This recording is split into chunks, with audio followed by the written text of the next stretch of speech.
To pursue science is not to disparage the things of the spirit. In fact, to pursue science rightly is to furnish the framework on which the spirit may rise.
Welcome to the Endless Frontiers, your home for all things science fiction and science fiction.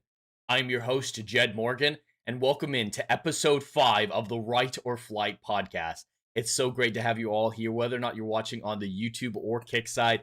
Yes, I've decided to stop streaming on Twitch and Rumble. There just wasn't any activity over on those platforms, and I don't use them myself, so I didn't understand them, and it felt a little disingenuous to try to appeal to that audience when I'm not a member of that audience in general. So we're sticking to the good ones. We're sticking to the ones I use myself. We're sticking to Kick and YouTube. So thank you all for joining me wherever you're watching, whether or not you're going to be a lurker or active in the chat. You're all greatly appreciated. We have a great show today and some very exciting news. After so many years of delays, the Artemis 2 program is finally moving forward at NASA. So for those of you who aren't aware, we had the Apollo missions in the 60s and 70s, getting the U.S. astronauts to the moon for the very first time, the first people on the moon for the first time. It was an incredible achievement. But after we went there several times and found mostly just moon rocks, there wasn't a reason to return. So NASA shifted from the Apollo missions, moon missions, to the shuttle program, and they did some absolutely phenomenal stuff. Some unfortunate tragedies during that period with Columbia and Challenger, and then shifting to the ISS as well. But now there's a reason to go back. We have the technology to try to build a permanent moon base on there and use that as a staging area, as a testing ground to colonize Mars. So we're finally going back. Some people aren't aware, Artemis 2 is not actually landing on the moon. It is the equivalent of the Apollo 8 mission, where it's just going to orbit. But some very, very exciting stuff that we'll dive into. Hail and How to Do Those already chatting. Hail Legatus Legionist, the Mod Supreme. I see you both on YouTube and Kick, doing the Lord's work, taking care of spammers over on the Kick side. And hail Adeline Crafting, Dr. Rachel Limberg. Great to have you here.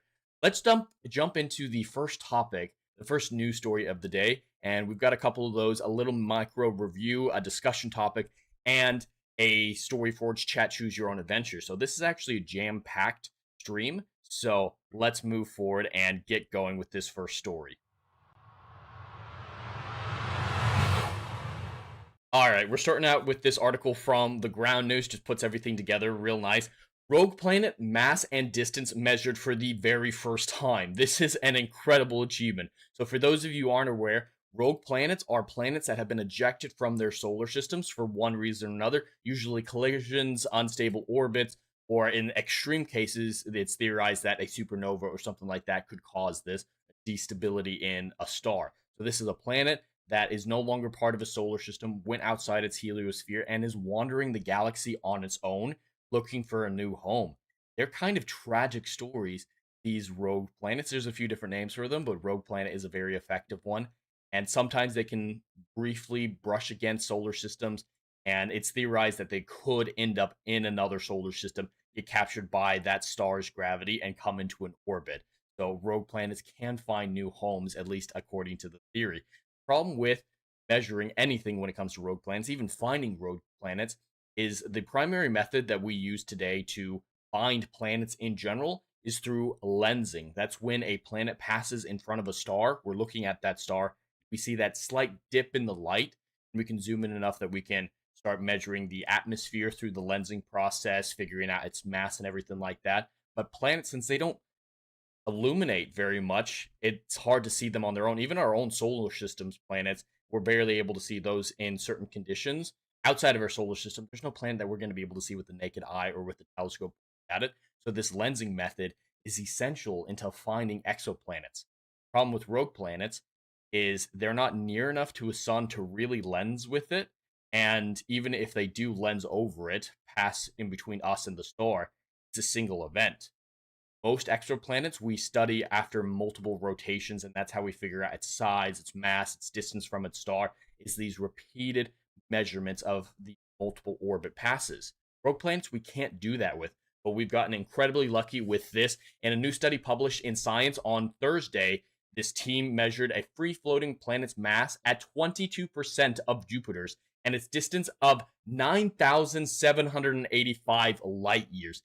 That's insanely far away. Exoplanets at that distance are difficult to measure or see to begin with, but let alone a rogue planet roughly the size of Saturn. This is an impressive achievement. Using simultaneous space and ground microlensing observation, so a lot of different teams working together, researchers combined Earth and Gaia Space Telescope views to produce a microlensing parallax that enabled mass and distance calculation. So parallax is a very important thing when it comes to astronomy, but we experience it in day-to-day life.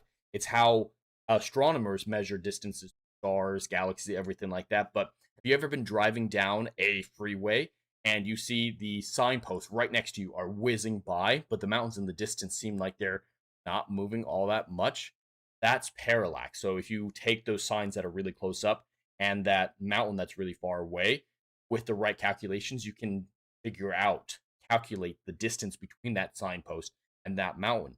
It's the same principle with astronomy, taking known objects, figuring out the distance, seeing how fast they orbit, and that's exactly what they did here. Very, very impressive work. Legata says 2 ads in 5 minutes. I apologize about that. That's on YouTube's side. I can barely control whether its rate, and if I turn ads off, that just means I'm not going to get monetized. I'm not going to get any of the ad revenue, but YouTube's still going to play those ads. So unfortunately, there's not a whole lot I can do. YouTube is very aggressive with those ads. But that's it. I just wanted to highlight this incredible achievement where we're measuring exoplanets, rogue planets, at a distance of nearly 10,000 light years. It would take light 10,000 years from an external observer's perspective to reach that planet. And that also means that that planet, most likely what we're witnessing, 10,000 years in the past. So where's that rogue planet now? How far has it traveled in the last 10,000 years? We're glimpsing into the past. That's one explanation of the Fermi paradox that I really like as well. That the reason we're not seeing alien life out there is because the farther out we go, farther out we look into the universe, farther back in time we're looking as well. So what we're seeing isn't the present. We're seeing history unfolded across the stars. And it's fascinating. Astronomers are just as much historians as they are astronomers. But that's all I wanted to say about that one. It's an impressive collaboration across multiple teams measuring distance mass of a rogue planet.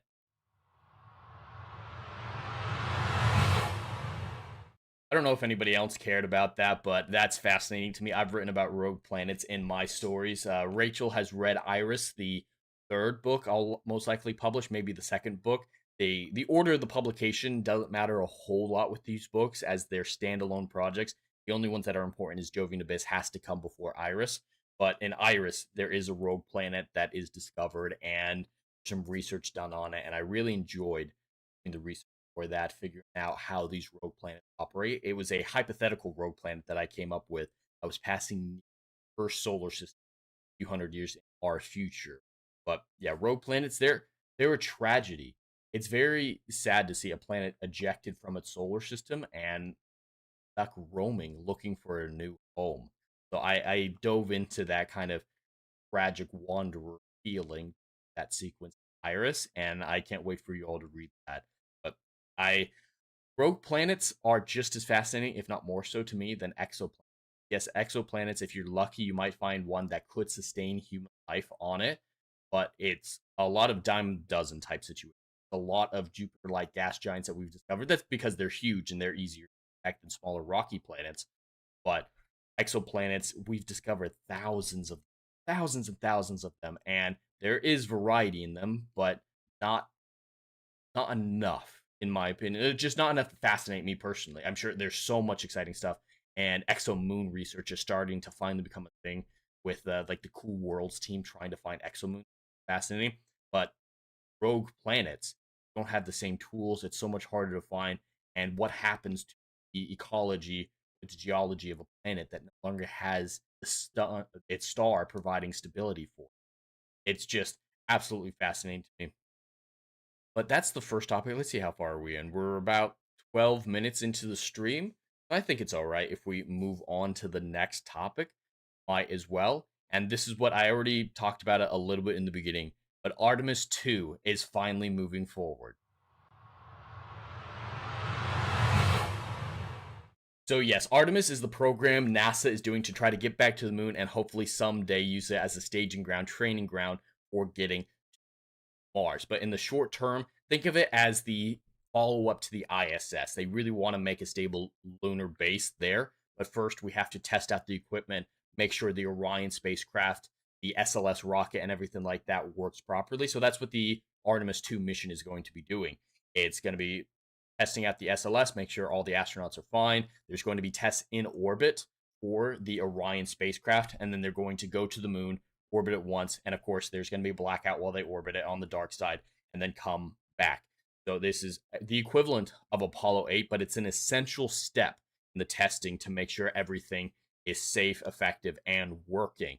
So I'm so excited they're finally moving forward. They're so many years behind, though. I was just doing some background research on it to try to refresh my memory on the Artemis's history.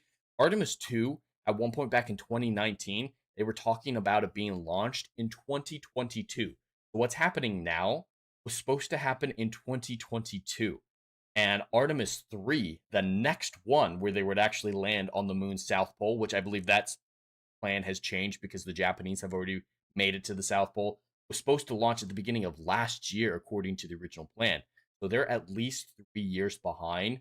That could be caused by many different things, technical difficulties, reconstructing technology, building off the shuttle program. They're using a lot of the shuttle program technology as a foundation for the SLS rocket and everything like that. It could also be bureaucracy, the changeover in presidents, the slashing of their budgets, which happened several times over the last couple of years. It's disappointing to see. I get the logic behind it, especially when private corporations are doing a lot of the space research in Earth's orbit. But corporations, besides SpaceX looking at Mars, aren't really looking at beyond Earth's orbit. So we need something like NASA to have the budget it needs, keep doing the incredible research, keep doing the astronomy that it's doing, focusing on science when there isn't a profit in store. I do believe they need to be a little bit more efficient. There have been actual bureaucracy issues at NASA, inefficiency at NASA. So I'm not defending NASA as a perfect organization, but it is an organization that we need. And you can just look at history of all the different pieces of scientific equipment that were developed for the different space programs around the world that have become technologies in your very homes and essential to saving human life, like CT scans, I believe, Velcro, just so many different things that are a product of the space program. The harder and faster that we push out into the universe, the more challenges we're facing, and the more the ingenuity of the race has to solve those problems. And then you realize, hey, this solution to this problem can also solve this problem or provide this convenience. So the space program, I think, is absolutely essential to the propelling of the human species. and technological evolution, everything like that. Glad this is finally moving forward. As soon as we get to the actual launch windows, which will start at February 6th, as long as there aren't any technical or weather difficulties, Artemis 2 aboard the SLS and the Orion spacecraft will launch on February 6th. But if there are any issues, there are launch windows from February all the way through April.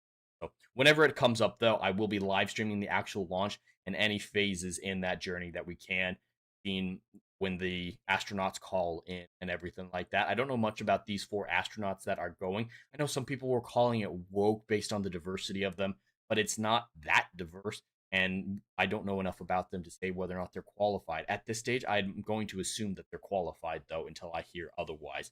This is an exciting project. You can see the plan for the Artemis 2 on screen right now, the different stages, the different testing, and just the whole course coming back to Earth. It'll be about a 10-day journey, if I remember correctly.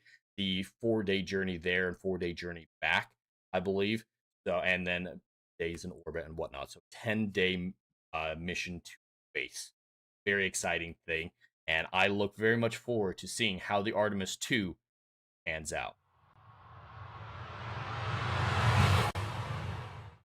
And hail to Adam the Renaissance Nerd for dropping in that Adam Ray. Thank you, Legatus, for pointing that out. Welcome in, everyone, from the Renaissance Nerd's daily dive stream. I hope you enjoyed that conversation that he was having about his predictions for the success of movies 2026 period. I probably agree with all of his predictions. We've talked about a lot of these, and we're usually in consensus about these sorts of things. But we'll check in at the beginning of 2027, see if he was right, just like we did for him a week or two ago for the 25 theatrical. So thank you all for being here. I should do stuff like that as well. Put myself out on a limb, make predictions like that, because they're fun, especially in the closeout, to see how right or wrong you were. And Adam was predominantly right when it came to 5 predictions last time. But yes, thank you all for coming in. We got a good group of people coming in from over there. How's everyone doing? It's the start of the new year. Is this the first Rider flight of the year? Yes, it is. So happy new year, everyone. I hope 2026 is treating you all very well. Mine's been a bit of a roller coaster with a bunch of different things going on, but it's looking like things are going to look up. 2026, it's going to be my year. This is my year, as Eddie Munson would say. And I hope it's everyone else's. Well, hope there's some exciting things that you're all planning for the um. We're moving forward at a good clip. I know the chat choose your own adventure portion takes up a significant amount of time, and I do like to keep these streams between an hour and an hour and a half, so I'm not as concerned as I was in the initial 3 Rider flights about stretching out the topics to a degree. And I think I might start not clipping out videos from these streams, but focusing on clips for shorts and stuff like that. What do you all think of that? Do you guys watch those videos afterwards? I'm sure you guys don't, because if you're here, you're probably watching the actual live stream. I'm just playing around with different ideas. I'm using too many of my notifications for the channel and kind of burying the channel in just too many fluff pieces, many news article videos from clips out of Rider Flight. And that's not evergreen content, and that's not doing well for me. So if you guys would like me to do, I can pick out 1 or 2 really good clips from Rider Flight and put those up as individual videos if you guys are interested in those. Otherwise, I can focus on having that time for doing shorts, which are really good for the channel, or making actual standalone videos that are disconnected from Rider Flight. Whatever you guys are thinking about that, please absolutely let me know. And while we're at that, chatting with you, I have a new poll up in the post section of the YouTube side talking about which game I'll be playing next after I finish Assassin's Creed Unity, which I'll either finish tonight or sometime tomorrow. These 3 games on this poll are the 3 games I'm going to be playing regardless. It just depends on the order. Games that I'll be playing are either The Witcher 3, The Last Wish mod. This is a mod that recreates one of the short stories from the original Witcher collection of short stories. It's an incredible project, fully voice acted. I've got some behind the scenes glimpses of this project, and it looks absolutely phenomenal. I will stream it at some point. The Star Wars Genesis game, which is a full suite of mods for Starfield, making it into a Star Wars game complete with stories, lore connections, voice acting, changing every planet to look like something from Star Wars. It's an absolutely incredible, massive project they've been working on for several years there over at the Star Wars Genesis team. So I'm absolutely interested in that. And then Spider-Man 2 was purchased for me by Fear the Beardo. So we will be streaming that at some point in the very near future.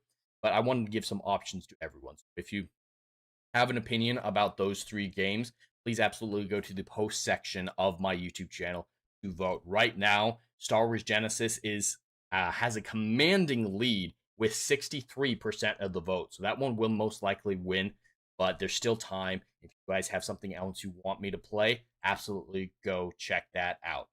But in the meantime, let's move on to our next topic, which is a micro review of the Michael Crichton's Jurassic Park, the novel.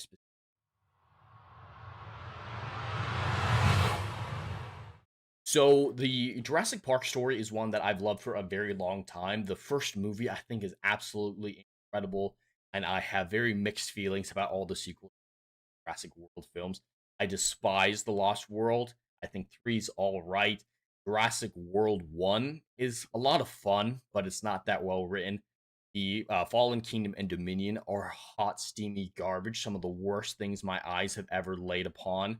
And Rebirth, I thought was just kind of fine. I think it was overhated when it initially came out. So this is a very mixed bag of a franchise, but I decided to finally check out the story that began it all, the novel that Michael Crichton wrote.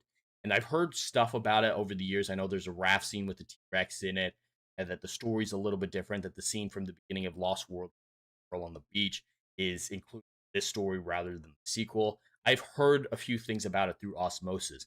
Currently, I'm about 100 pages into the story. I'm absolutely loving it. It is vastly different from the Steven Spielberg film. It's a lot darker already. There's a lot more corporate espionage at the heart of it, and we're getting some behind the scenes of the technical data.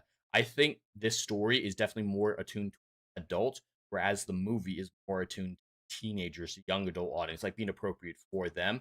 And I see the direction they went, and I don't necessarily disagree with any of the decisions the film made, especially since Michael Crichton was working with Spielberg to make that movie as great as it was. The book, however, is just top. I was not expecting to be blown away by it. Grant is a much more complicated character. They haven't talked about the whole parental thing that the first movie does with him not liking kids or anything like that. But his internal dialogue, which always helps with the character, is very enhancing. Same thing with Ellie, where we're getting inside of her head. She's identifying some of the Jurassic biology or the plant life and the botany and everything like that. I love internal dialogue. It's very helpful. So I'm understanding these characters. The corporate espionage aspect is explained so much better. And I get what the movie did. The movie at the very beginning, there's that scene where there's an accident with a worker getting killed by a raptor, and that leads to an investigation by the lawyers to see if the park is safe, and that's why Grant and all of them are brought in for investigation. The park is safe. In the book, however, slight spoilers for the beginning of the book, actually because some dinosaurs have gotten off the island somehow, we don't know how yet, and gotten to the mainland of Costa Rica and have started biting and killing children. And there's this great piece over the first like 40 pages where there's a local scientist investigating these, finds a corpse being eaten by a monkey of one of these dinosaurs, sends it to Columbia. Columbia is investigating it. And that's how Grant is initially brought in, is he's asked, hey, does this look like a dinosaur to you? And it connects everything full circle in a way that I very much enjoy. And to me, that reason for the inspection makes a lot more sense. The book actually starts with a worker from the island getting flown to Costa Rica, having been torn apart. Like he dies on the doctor's table from these horrible injuries, yet it doesn't go anywhere. So it's as if the movie took that event and said, all right, this causes everything, rather than the children being bitten. I think the children being bitten is a little bit more realistic for a worldwide concern. The Engine Corporation and Hammond, they were so casual about the three worker deaths that had happened in the park in the book that they were covering it up. It was just like, oh yeah, it was just a workplace accident, not a big deal. And that seems entirely reasonable. That is a believable lie. And this corporation that's already doing some super shady stuff is incredibly concerned with secrecy. I buy entirely that they could cover up a few local workers' deaths and not cause this inspection. But when dinosaurs are actively killing children in a neighboring country, that is leading up to an international incident. And with scientists in America being involved researching dinosaur corpses physically being flown to America, that is becoming a stage where Engine cannot cover it up. And that feels much more legitimate for Hammond being forced to let this inspection happen. Hammond is a much shittier person in the book. He's fully on board. Yeah, just 3 local people died. Who gives a shit? We're going to make so much money. And it flows a lot better. His decision making in the book was more not necessarily malicious, but dismissive than in the movie where it was just negligence and naivete.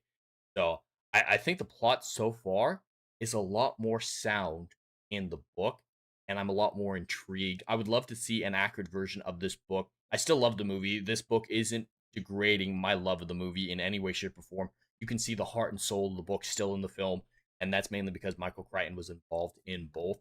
But for anyone who's curious about the story that started it all, I highly recommend Jurassic Park at this stage. I haven't finished it, like I said, but I'm so very intrigued and will probably finish it. I am immersed in this world that Michael Crichton has created.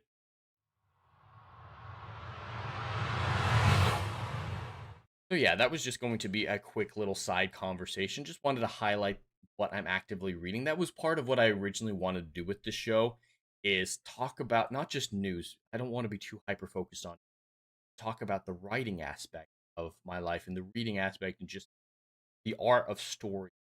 So I'm going to try to incorporate more segments like that, whether or not it's just, hey, I watched this movie or watched this episode of television that really impacted me, or I'm reading a book or anything like that. They're not going to be full reviews or anything, kind of a flow of consciousness as I just casually discuss what I enjoyed, what I didn't enjoy,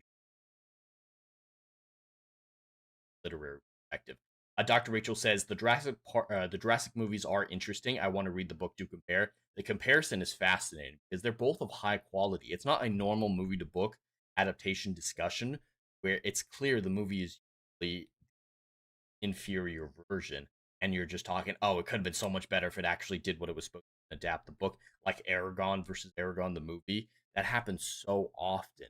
But this is a conversation where I can agree with a lot of the changes, but still not think that the original story is bad.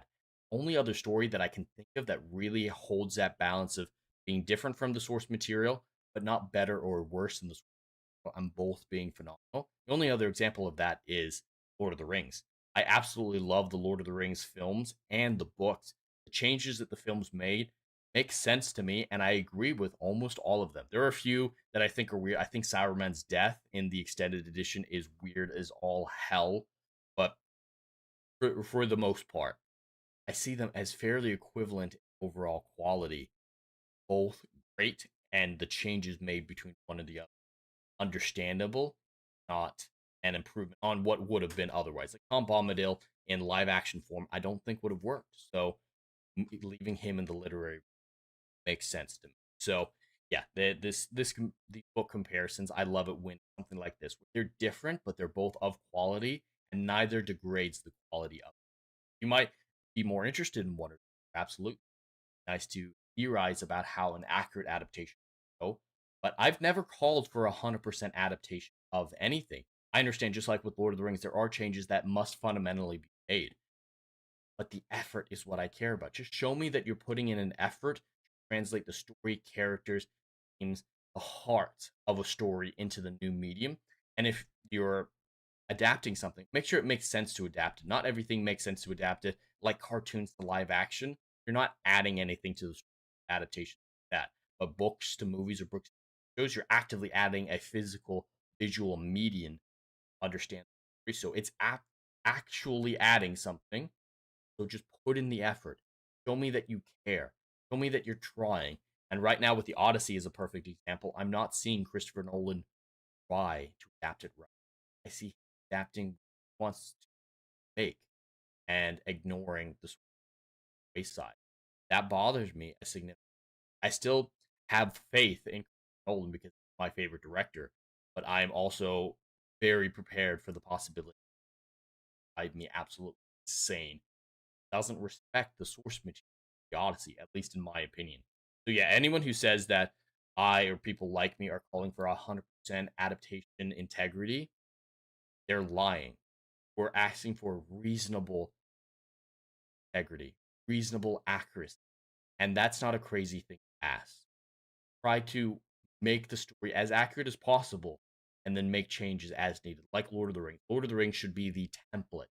Jurassic Park could even be a template, how to adapt something without losing what it was at the very beginning.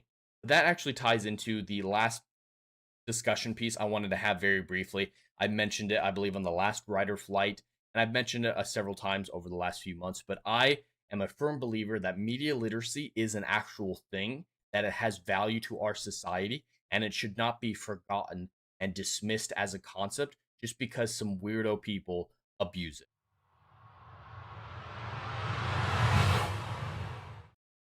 Media literacy has been essential throughout the entire evolution of media.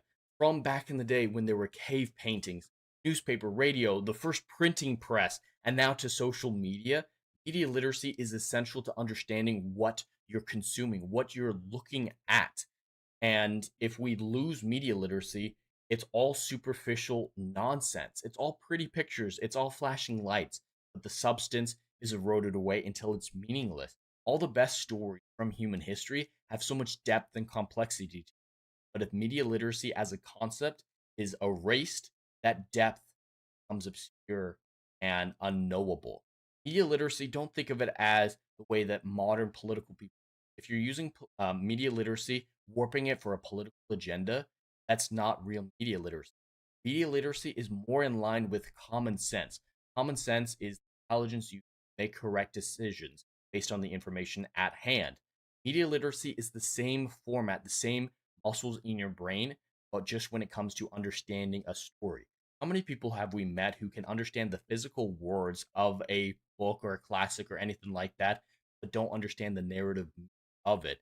Not the political message, and not necessarily even the commentary, but the themes or physically what's happening.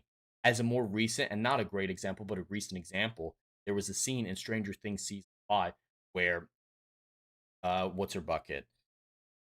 Can't remember her name. And Nancy. When Nancy and Jonathan were in that room trapped in the upside down in the Hawkins lab and the goo was rising up, a lot of people saw that scene and thought, hey, they just got married. When are they going to have babies? When in actual fact, what happened? They broke up.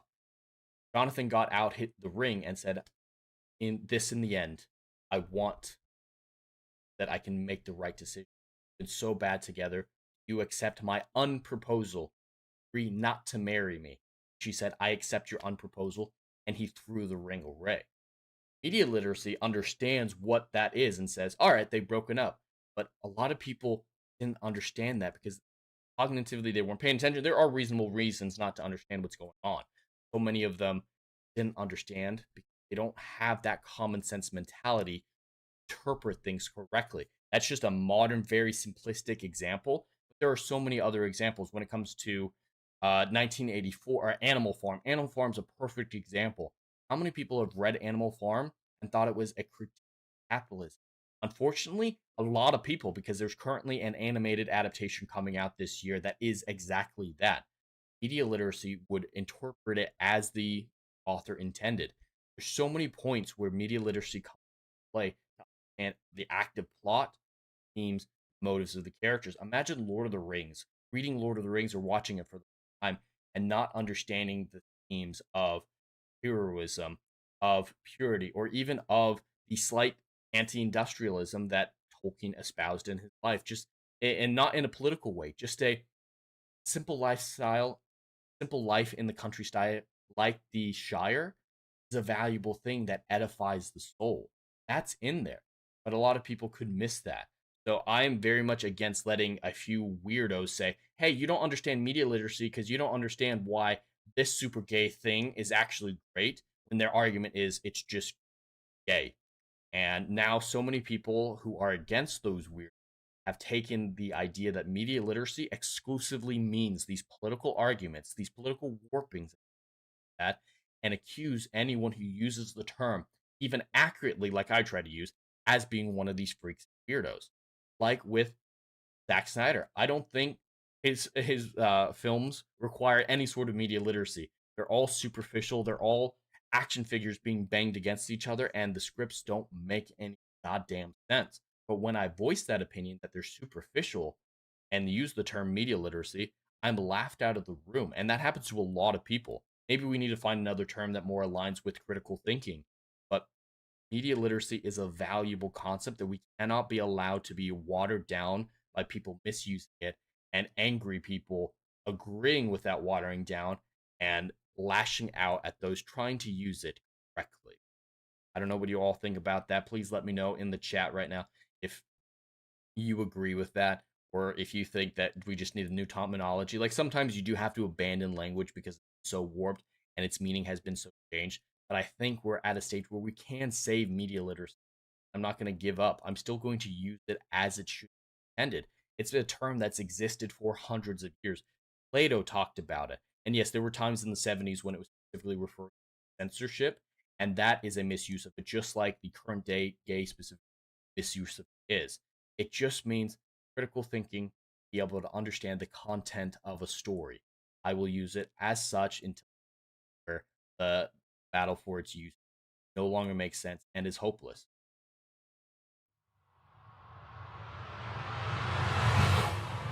Legata says, media evolution, more recently, it feels like devolution. I can agree with that. Just the quality of film, television, and books has been eroded over the last few decades. That devolution is a very accurate terminology for something like that. And the evolution of stories is fascinating to see. I think there's been a devolution for a long time. Just look at the Odyssey, which is almost 3,000 years old, or at least the content of the story, which is insanity to think about. But it's still so impactful, so compelling, so well written. Of course, there's the poetic interpretations, the translations, but the content of the story is unchanged, and the content of the story is profound, even so many millennia later. And I mean, there's been classical artists, classical writers for centuries after that, especially after the Gutenberg printing press became a thing. Charles Dickens is absolutely phenomenal. But we started at such a high with Homer. Compare Homer, the modern day. Is there anyone who's on the level of Homer in the current era, or Charles Dickens in the current era? George R. R. Martin sure isn't up to snuff for Charles Dickens. The devolution is disappointing, and I think the devolution is connected to this because the media has devolved so much. Its plots have become more shallow. Its messages, themes have become so shallow, and its entry to understand it is so low that the people enjoying and partaking of that media, which it's not, there's nothing wrong with having just escapist entertainment. That's not my point here. But when you're weaned exclusively on that type of thin, shallow media, that's what you expect most of it to be, and that's what you're attuned yourself to understand. So imagine someone who's watched primarily things like Fast and the Furious, the Avatar films, modern cinema in general. Imagine that person who's never read or watched something pre-2000 goes back and reads A Tale of Two Cities by Charles Dickens. They're not going to understand any of it. So I agree. The devolution of media is intricately tied to the devolution in media literacy, and by extension, the people who see media literacy as a vile thing, as a connection to some weirdos. There's a lot of unintelligent people out there, and when you highlight their unintelligence, they freak out. We can't abandon media literacy. We can't abandon media evolution quality, or we're just going to evolve back into apes, at least the intelligence level of apes, and that's something that would be incredibly disappointing to. But that's the last discussion or news topic that I had for today. So let's shift focus into the chat choose your own adventure segment of the stream right after a word from our sponsor, Plotter. This video is sponsored by Plotter. Every writer knows the drill. Staring at a blank page, characters ghosting you mid-plot, timelines unraveling like a bad sweater. That endless loop of what happens next, sucking the joy out of your story. I lived it. Outlines and chaos, competing storylines driving me mad. For the longest time, my notes were thick, blocked-out paragraphs, and my outlines were never-ending bullet points that stretched for more pages than my first drafts. Then I found Plotter, my plotting lifeline. Visual timelines that snap into place, drag-and-drop scenes to tame the wildest arcs, character sheets that keep everyone on track. It turned my latest novel, a 200,000-word juggernaut with multiple character perspectives and solar systems worth of lore, into an easy-to-understand, trackable project, complete with the series Bible, multi-track storylines, and lore documents that make world-building a breeze. And check out their latest feature, a seamless note-taking system for all those story and character ideas that don't have a home yet. Available for free to all users of the Plotter app. For pro users, your notes and files will automatically sync across devices with cloud storage. If you're tired of the plot purgatory, use my link or scan the QR code to get Plotter for life with a single payment of $150. Your epic won't write itself, but with Plotter it'll flow like never before. Link in the description. Let Plotter help you conquer your stories.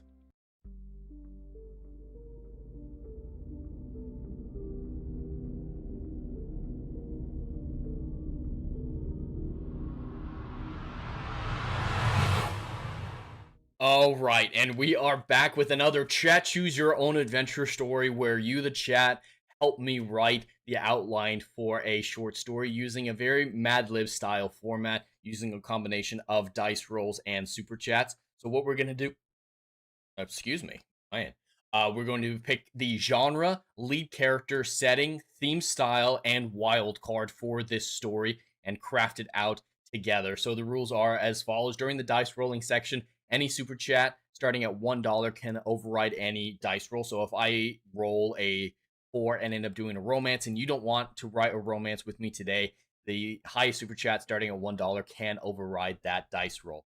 And then at any point during the Chat Choose Your Own Adventure story, highest super chat starting at $5 will be able to introduce a story twist.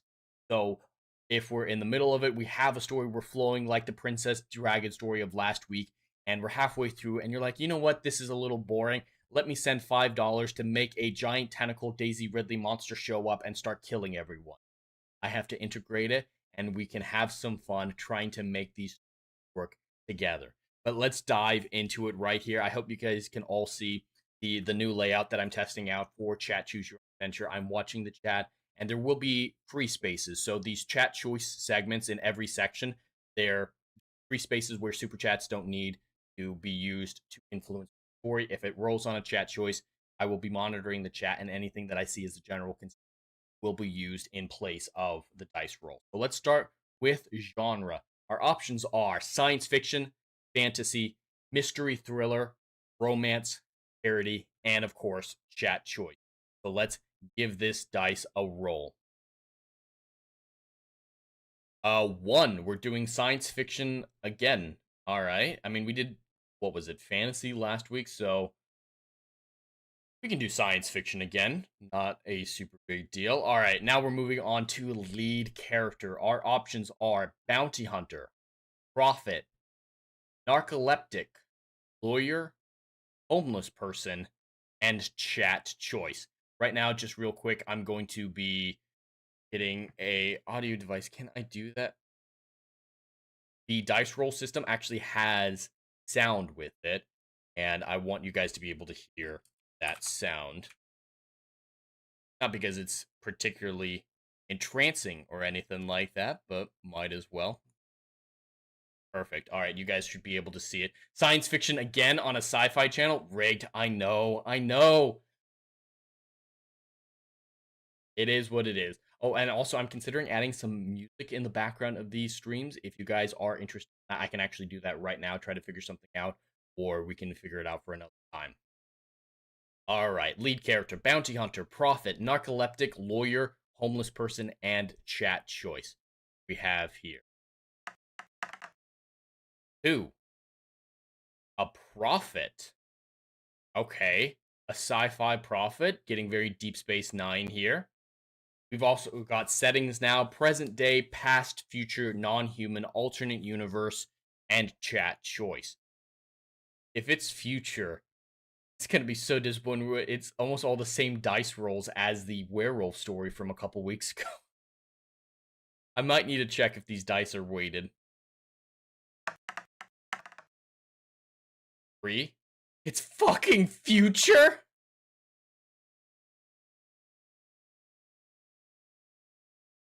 It does feel rigged, Rachel. I'm sorry. I didn't do it. I swear, chat. It's not my fault. It's not my fault. For theme style, we have Christmas, erotica, redemption, coming of age, superhero, and of course, chat choice. All right, all these are unique, so we can't redo it. All right, superhero, superhero prophet in the future. Okay, that we're differentiating ourselves from the vampire story. Dr. Rachel Jed is an IT guy. He knows how to rig tech. I don't know how to rig a dice roll program. I haven't broken into the code yet. Legatus future, a prophet looking into a sci-fi future. That might be interesting. Because yeah, it does say the setting is the future, but we could stretch that to mean that he's seeing the future. That might be interesting. Mix things up a little bit. And for wild card, we have code, gold, cross, race car, fireworks, and of course, chat choice. What do we have here? I'm glad I've replaced the used options in some categories. Chat choice. All right, chat. What wildcard item would you like me to include in this story? A science fiction story about a prophet in the future or connected to the future and a superhero. This can be anything you guys want it to be. Does not have to be on this list here. It doesn't have to be told gold or anything like that. It can literally be whatever you want. The most random item you guys can come up with. Absolutely be accepted. Let's see what you guys have for that. So let me just quickly set the story objectives over here. So we've got science fiction, got prophet, yeah, perfect. Work set in the future, connected to the future. I just do. I should be paying attention to what I'm doing. Okay, perfect. And then wild card item. We'll see what you guys think about that. Legatus, a prophet looking into a sci-fi future where superheroes use technology to be heroes. Interesting. Very interesting. Definitely go down that route. Any idea for a wild card yet, chat? Looks like Rachel and Legatus are the main people chatting. So, any ideas that you want for that? And of course, for those not on YouTube or even the ones on YouTube who don't like sending YouTube money, there is a tipping link in both chats right now that will go straight to Stream Elements, bypass YouTube. I'll get all the money for that. And not everyone wants to give money. And on the Kick side, subscriptions and subscription donations count as any of these. If any of you guys are interested, the tipping links are available.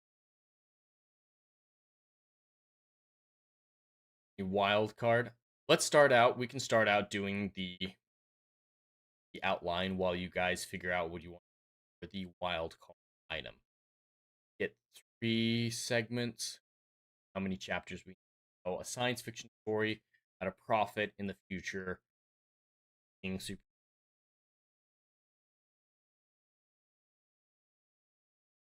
I think we might use the prophet as the telling medium, but the main plot in the future with like Legatus is suggesting. Let's try that out. So prophecy, we'll have a scene where the prophecy, the prophet, what is the prophet gonna do? Cold sweats is kind of cliche.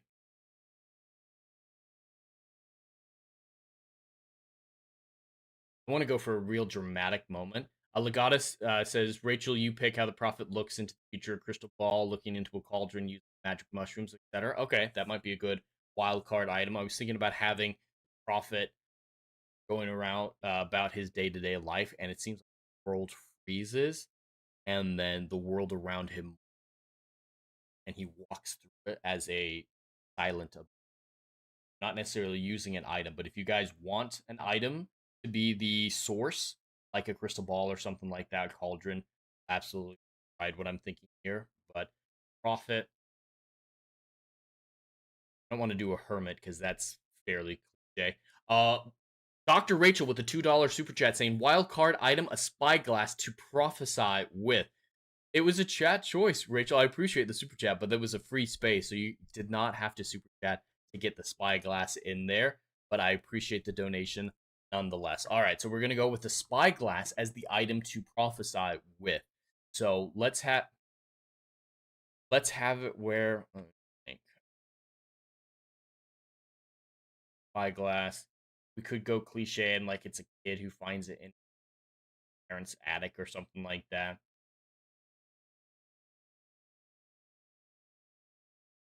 I kind of like the idea of the prophet being a deep sea diver.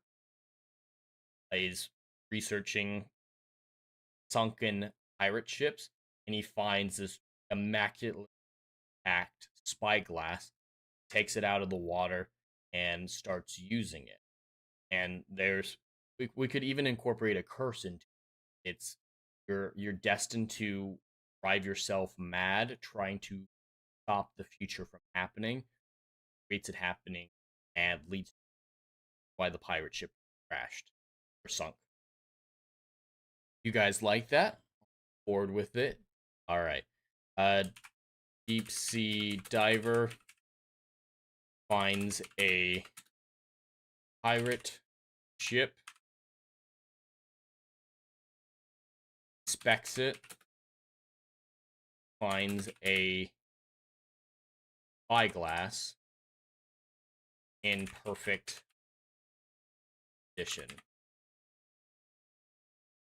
That for right now.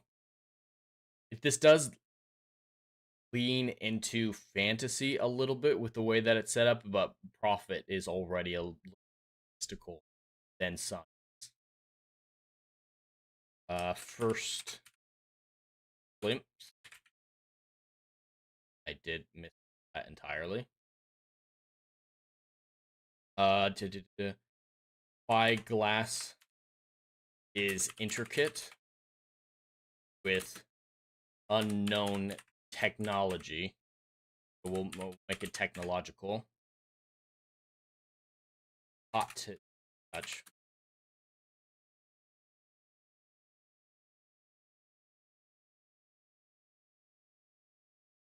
Peers into the future. Sees a hellscape.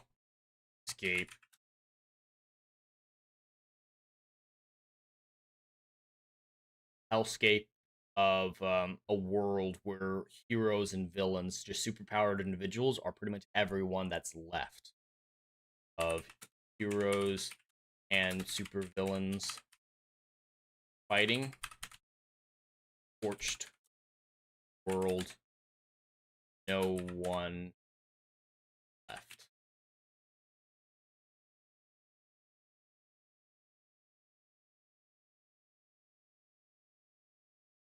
Panic attack. Diver tries to get rid of it.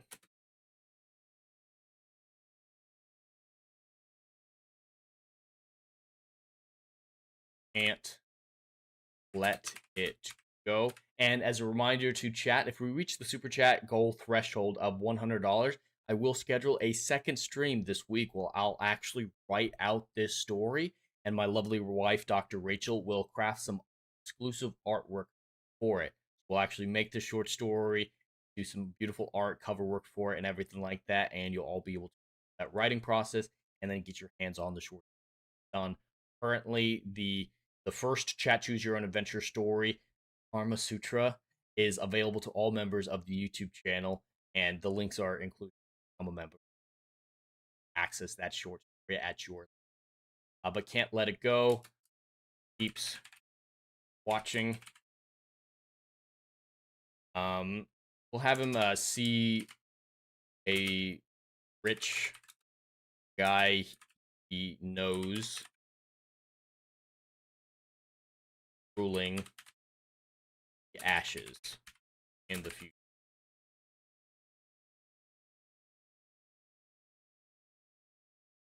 Ruling the ashes from the future. What do we have? We got the spyglass incorporated well, the science fiction, the prophet, the future.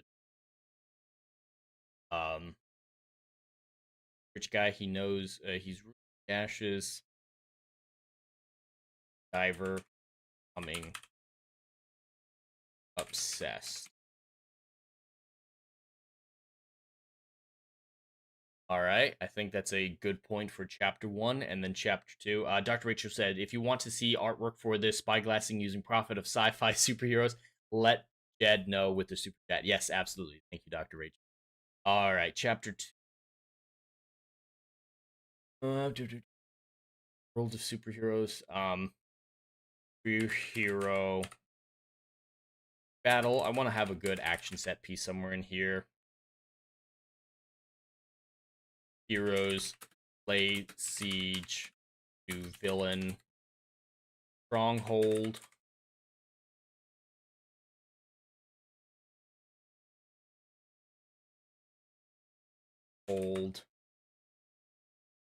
Stronghold not allowed.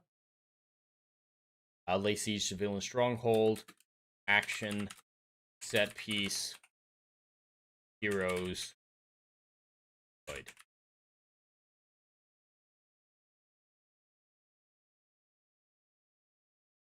Call to adventure.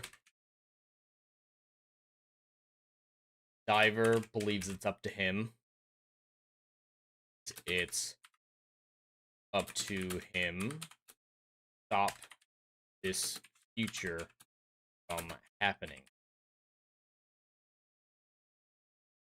Convinces himself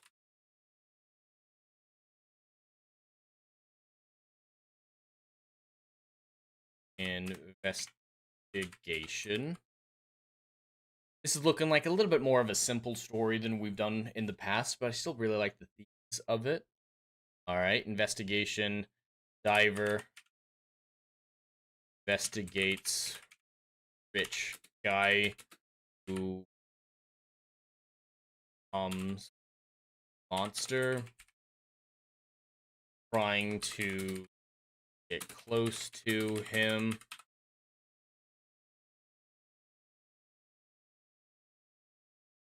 Ooh, that will lend it into sci-fi and lean on everybody's fears of AI.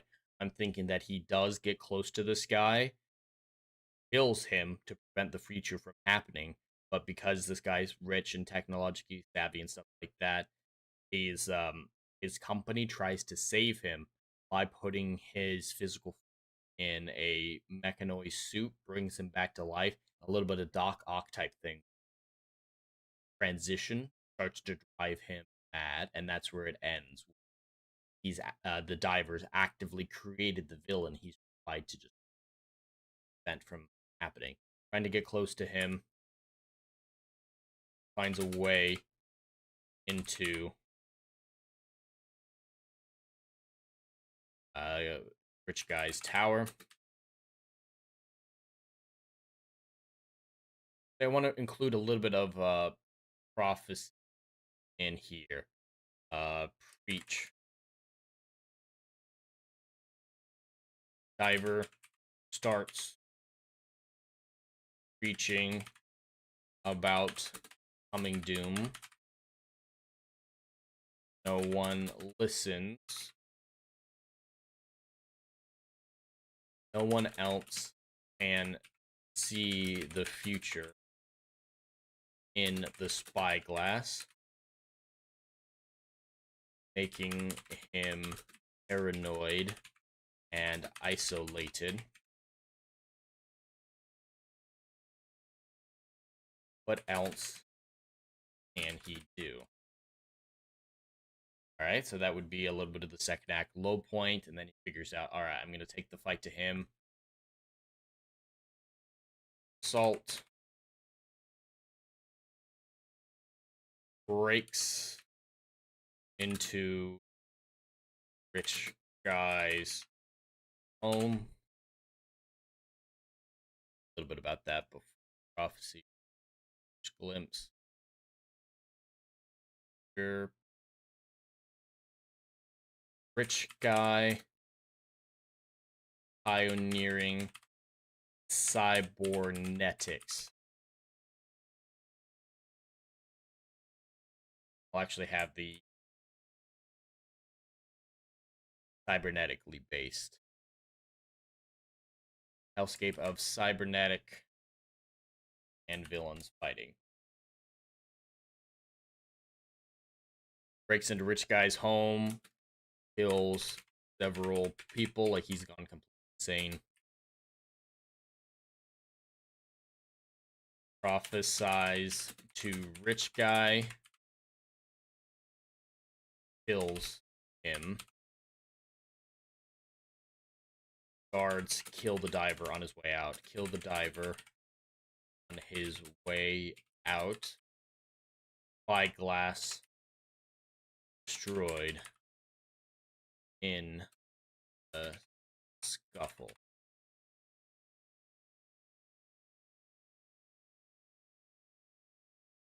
Alright, it'll have to shift protagonist or do third person. Got it. Alright, reveal, we'll call it. Cybernetic company tries to save rich guy,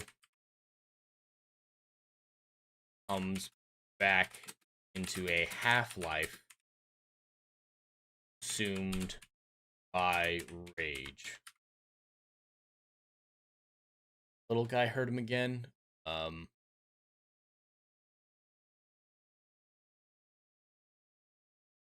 Roll the little guy so he can never again. Diver creates future. And that is the most accurate version of time travel, because time travel, there would be Stephen Hawking poses that there's a time continuum projection conjecture, is what he calls it, or something very similar, like a time projection conjecture. It rhymes a little bit, if I remember correctly, that somehow time will try to keep itself intact, that the timeline will try to maintain itself in its current form. So, and there's the breaches of causality, paradoxes, and stuff like that. So, if time travel into the past were ever possible, it would always be that way. Time travel where whatever you do is always how it was done. And that doesn't necessarily take away well, some people view it that way. I don't necessarily that way, but that's how it played out. It already played out the way that you're trying to make it not happen, so you can't change it now. That is the more accurate one, where glimpsing the future creates that future about it, destined to create it. So a little bit of a tragedy that we've created here based on accurate science of time travel. But what do you all think about this story about a deep sea diver coming across a pirate ship with a super advanced spyglass in it that gives him a glimpse into the future, a future where Earth is a hellscape, a battleground of rival factions of heroes and villains, all in cybernetic mechanized suits of one kind or another, battling over dominion of Earth? This guy starts to go crazy and doesn't know what to do, recognizes the leader of the villains as a predominant figure in his time. There's a superhero battle of grand proportion that I want to include. Blues calling this diver to adventure, where he has to decide, all right, it's up to me to prevent this from happening. Tries to do it prophetically by convincing the world that this will happen. Doesn't work, obviously. Goes on a warpath, investigate the rich guy, find a way into his home, kill him. Unfortunately, by killing him, it leads to the cybernetic company the rich guy runs turning him into a cyborg and creating the very monster diver is trying to prevent from being created. Dr. Rachel, you like the story? Yeah, I think this is a really good short story. It doesn't need anything more or less. I wouldn't necessarily want to make this into a full novel, but as a little glimpse utility of changing the future in a situation like this, and I really like the themes. So this is a short story that I wouldn't mind writing. but it looks like we're going to have to call it there. I hope you all enjoyed that little writing exercise, that little ad lib section, and I absolutely love doing it. Helps me as a writer keep my skills strong, exercises my mental muscles. The framework of it makes me try to connect the dots. That's why I'm a big believer in constraints can actually make you a better writer. If those go too far, a better creator. If those go too far, you can end up in disaster. But if you have guardrails, and it requires more talent to make this having these rebuilt sections that I have to achieve, these genres, all these different things that I have to achieve, wildcard twists if they're introduced by the chat, it helps me adapt. It helps me figure out overcome these challenges. Just like NASA going to space, coming across these problems and the solutions to those problems applying in everyday life on Earth. Same thing is true writing. By doing these challenges, by reacting to changes that you guys are giving, dice rolls are giving me, I'm more prepared to solve any problems I come across writing. So absolutely beneficial to me. Dr. Racer said, would you consider compiling all these short stories into a book someday? Yes, absolutely. If Story Forge takes off and we have a whole collection of these short stories, I will absolutely publish them if people are interested on endlessfrontierbooks.com just as its own thing. It'll be bizarre for the people who weren't watching the stream or Writer Flight and read that. It'll be utterly bizarre, but I would absolutely publish in their own book someday if people are interested. With the one exception I'd be a little bit worried about are any parodies for legal reasons. But besides that, I think that would be a fun idea, and it would all depend on if you guys were interested in that.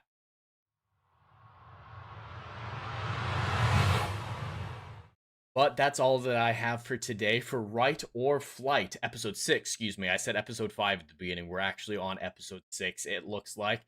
But that was a fun one. Really enjoyed the segment at the end, the chat Choose Your Own Adventure. I thought the stories were really interesting. Had some good discussions when it came to Jurassic Park, the book, and media literacy. I hope you all enjoyed that. Thank you to Legatus and Dr. Rachel for chatting so very much. And appreciate all the lurkers out there as well. I'm usually a lurker when it comes to other streams.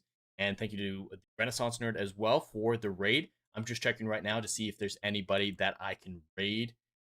While I do that, if you haven't done so already, please check out the post section of this channel to vote on which game I play after this one. I'm not seeing anybody going live right now. Let me check actually, make sure I can raid. If anybody knows of someone going live, please absolutely them. But yeah, go check out the post section if you're interested to vote on what game I play next, and let me know if you're interested in music being behind the Chat Choose Your Own Adventure of this stream or just in gaming stream in general, and whatever your thoughts are on this Chat Choose Your Own Adventure, everything like that. Thank you all so much for me for this week. Coming up, I might stream Assassin's Creed Unity tonight, but more likely I'll finish out that game sometime afternoon tomorrow.